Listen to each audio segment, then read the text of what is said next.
Déjà, quand il m'a dit ça, Ouais. j'étais choqué. Je dis, comment ça se fait? Moi, je suis Ouais. dans l'entrepreneuriat depuis 10 ans. Ouais. J'ai jamais entendu ça. T'as jamais fait ce rapprochement-là? J'ai jamais entendu ce hadith. Ouais. J'ai jamais vu tout ce patrimoine qu'on a dans notre Ouais, religion c'est clair. par rapport à ce sujet-là. Ouais, ouais, Et là, nous, on a commencé un travail vraiment, j'ai questionné beaucoup de professeurs, etc., ouais, ouais, pour dire, OK, tout ce vivier qu'on a là, ouais. moi, j'étais là fasciné par les Américains. C'est ça. Ouah, mais il fallait nettoyer. C'est ça. Et là, tu te dis, purée, en fait, dans mon din que Ouais. je pratique tous On les a toutes jours, les références. il y a des Ouais. ressources Ouais. de malades par rapport à comment faire du business. Exactement.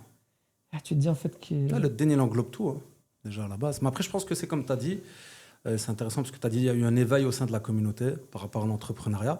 Et aujourd'hui, on est passé à un cap où on veut même, comment je veux dire, reconditionner l'entrepreneuriat selon nos références à nous.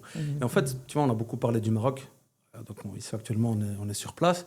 Et on faisait référence à l'immigration, etc. Donc, avec le frère Tayeb, à qui je parle à l'instant. Et en fait, il y a eu des vagues. C'est comme en Belgique, on a vu première génération, deuxième génération, troisième génération. Je pense qu'on est dans le même principe, où effectivement, on a découvert l'entrepreneuriat comme étant une solution d'émancipation au sein de la communauté.